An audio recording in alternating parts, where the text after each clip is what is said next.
Hi guys, the Metal Maniac back again, and welcome to another music collection update. I've got a lot of stuff to show you guys, so I'm just gonna get right into it.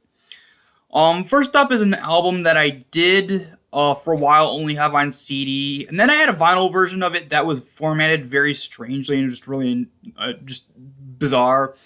But I finally got a normal vinyl version of it. And I'm talking about the album Fistful of Metal by Anthrax. Now, like I said, I did originally have a previous vinyl re-release, but it was like three 10-inch vinyl, and like it was formatted very strange. It was like three 10-inch vinyl, and it was 45 RPM, and the case was just made very strangely, and it was a very weird release. But I gave that one away because I don't know, I was really annoyed by it, just the way it was formatted. But I finally have a normal vinyl version. The only thing I don't like about all of these re-releases of this album, both CD and vinyl, is the fact that they don't come with a lyric sheet. The only version to come with a lyric sheet is the original vinyl version.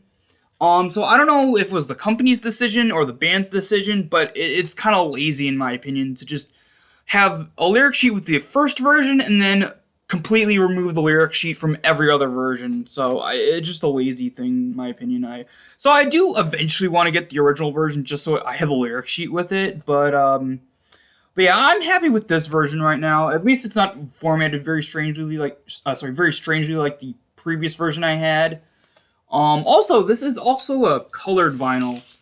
I believe this was a Walmart exclusive too.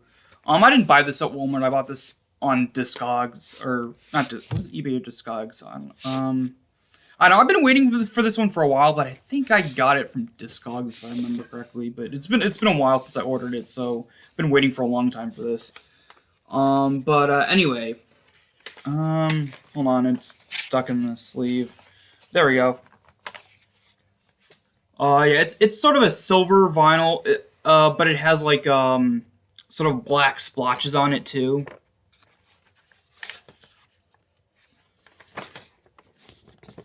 Yeah, really cool. Hopefully, if this album does get re-released again, there are other colored vinyl variants because I really like colored vinyl. I know there's some people that don't for some reason, but I always find like most of the colored vinyl have really cool like patterns and stuff like that. Yeah. Also, they could have actually just put the lyrics on the inside of the gatefold. Yeah, this is a gatefold, even though it's one vinyl. But instead of putting lyrics, they just put the credits and the band information and stuff. But yeah.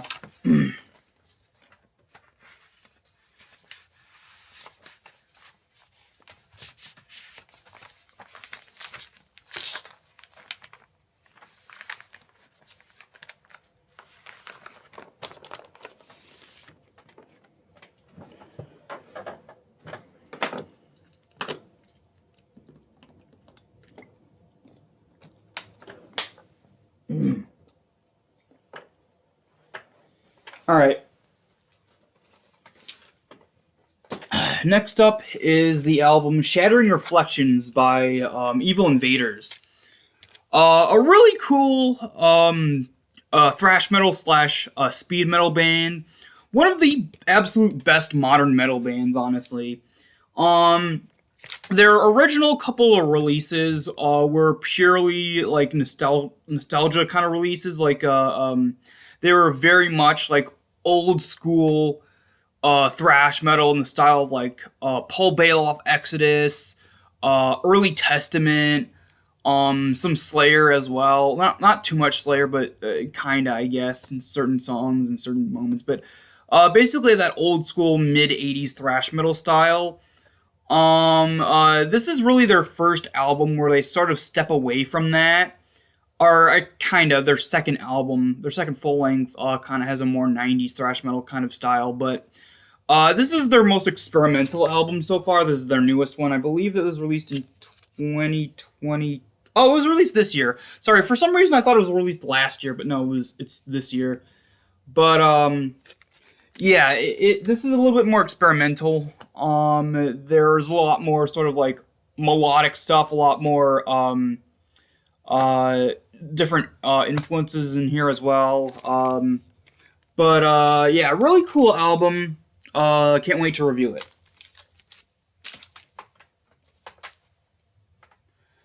All right. Next up is a split album or a split EP, and that is Nocturnal Annihilation. With two thrash metal bands, Evil Force, and one that's in a different language. I don't know how to pronounce it very well. Pyovelli, maybe. There's the name there that I can't pronounce. But yeah, this band is from Finland, and then this band is from Paraguay. Actually, this is only the second band that I know of that's from Paraguay. The other one being The Force, which I still need to review this demo as well as their full length album or first full length album. But yeah, really interesting split album or not split album, split EP. Um, also, this is one of those bands that very much sound like just like something from the '80s, but they're a newer band. Anyway, let's see. Ah, next up is another band I can't pronounce. But they're a black and thrash metal band. I think they're from where are they from again? Not Spain. Portugal, maybe? I don't know. I can't remember. I looked it up at one point, but I can't remember where they're from. But yeah, a really cool black and thrash metal band. I believe this is their first EP. But yeah, really cool. Very sort of very fast, very like chaotic sort of black and death metal.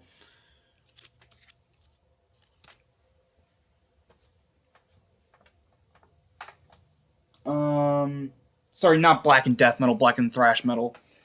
Next up is a black and death metal band, and that is Black Blood Invocation with their debut EP.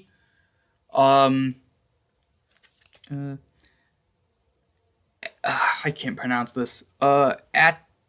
Atavistic Offerings to the Sabbathic Goat. But yeah, this is a very cool, very just one of the heaviest black and death metal bands I've heard. They haven't released a lot, and I think there's only like a demo, two EPs, and maybe a split album. But yeah, they're very awesome.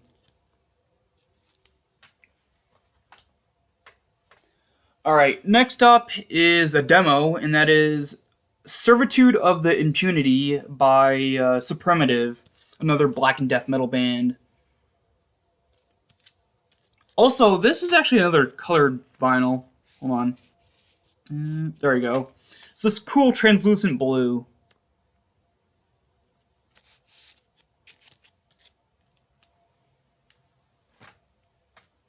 Next up is another EP. I think this is their second EP. Then I don't think they ever released a demo. They've just released EPs and then like a split in a full length album. But that is the traditional heavy metal band Heavy Sentence. This band, like, if you only heard their music and didn't know anything about them, you would think they're from the early '80s, like the new wave of British heavy metal type stuff. But no, they're a new band. Excuse me. I think they've only been around for maybe like 4 years, I think. But yeah, they're a band that I've been looking out for their albums for a while, but haven't found. This is the first thing I found from them so far. But yeah, they're sort of like they're newer heavy metal band, but they're inspired by the new wave of British heavy metal. So like they sound like a mix of like Diano era Maiden, the first two Venom albums, and the first Diamond Head album. But yeah, their vocalist definitely sounds like a mix of Kronos and Paul Diano. And yeah, it's just a really cool band. You don't hear a lot of this style of heavy metal anymore, like, new wave or British heavy metal, or just very early 80s heavy metal, that kind of thing. Usually it's like just, I guess, not standard, but like just regular old school heavy metal. There's not a lot of bands that are going back to the new wave of British heavy metal specifically. But yeah, this band does, and it sounds great. Again, this band sounds like they were just like plucked from the '80s and put into our time. But yeah. All right. Next up is a demo, and that is Demolition by the thrash metal band Lethal. Lethal, I don't know if they're still around or not. They didn't put out that many releases. I think they put out this demo in 2004, and then I believe an EP, and then a full length album. But again, I don't know if they're still around or not. But their EP and their full length album, they kind of changed up their sound a little bit, not too much, but they have a little bit more clean, polished production. Not overly polished, but definitely not the more sort of like underground raw production of their first demo. But yeah, I eventually want to get their other two releases as well. But I really wanted to get this one first because it's the hardest to find. This one was limited to 222 copies, and this, I believe, this one is copy number 55. But yeah, just really great, old school sounding thrash metal, I believe from Sweden. I think so. I don't think it says on here.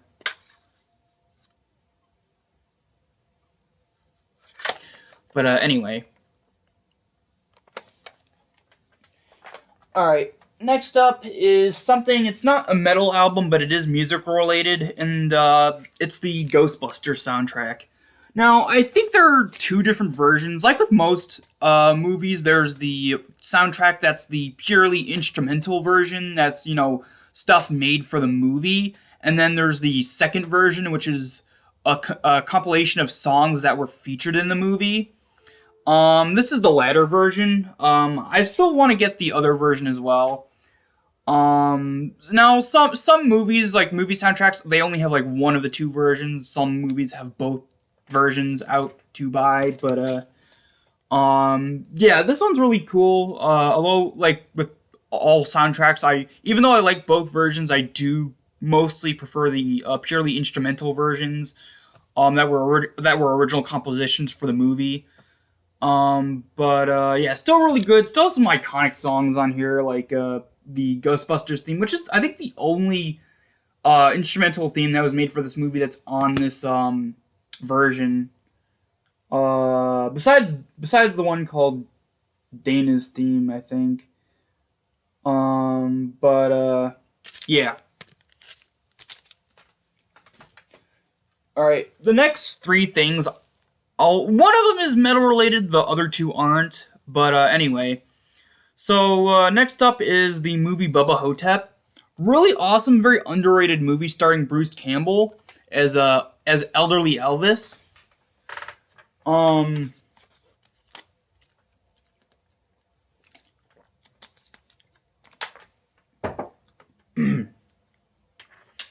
So for those who don't know, the plot of this movie, it's very wild but awesome as well. The plot of this movie is basically Elvis didn't actually die. It was actually a double. He basically...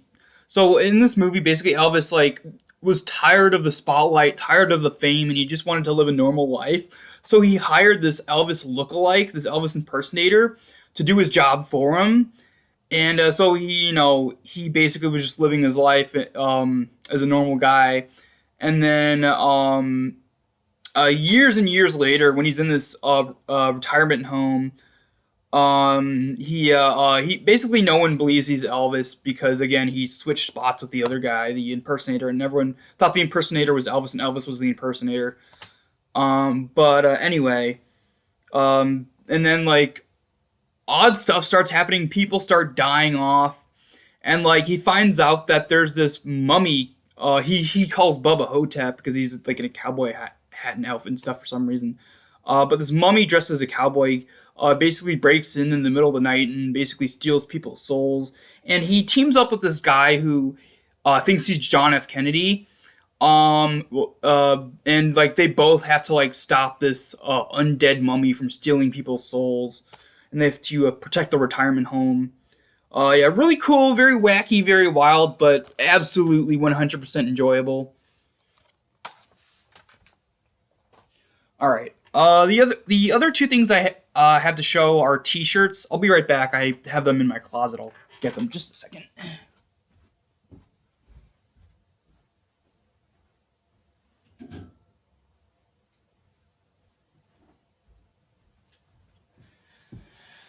All right. Oh, almost knocked that over. Anyway, so the first T-shirt I have here is a new Cannibal Corpse shirt. Yeah, I did have a Cannibal Corpse shirt before, but it's very worn out, and it has actually shrunken over time as for how many times it's been in the wash. I've in my earlier videos you could see I wore that Cannibal Corpse shirt all the time, but yeah, it eventually got worn out and eventually just over time shrunk because of how many times it's been in the wash. But I finally got a new Cannibal Corpse shirt, and I really like this one. I love just the black and red, simple color palette, and then of course the really gruesome sort of decaying corpse imagery that Cannibal Corpse is known for. But yeah, awesome shirt. Glad I have another Cannibal Corpse one. The other one is a shirt from one of my favorite video game franchises, the horror series Five Nights at Freddy's. This is from the newer one. And this character was supposed to be the main antagonist, the main villain of the new game, but like her almost every scene with this character was like cut from the game.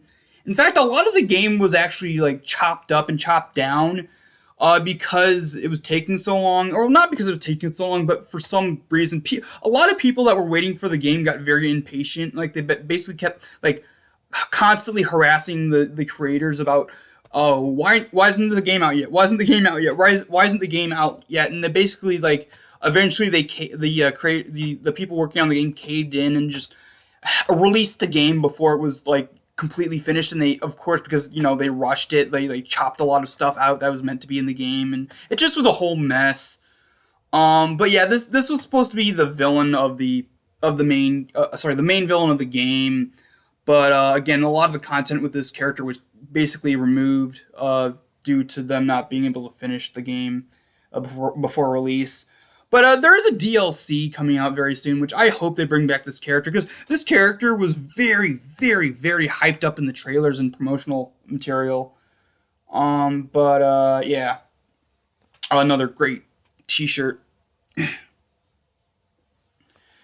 Anyway, let me put these back really quickly.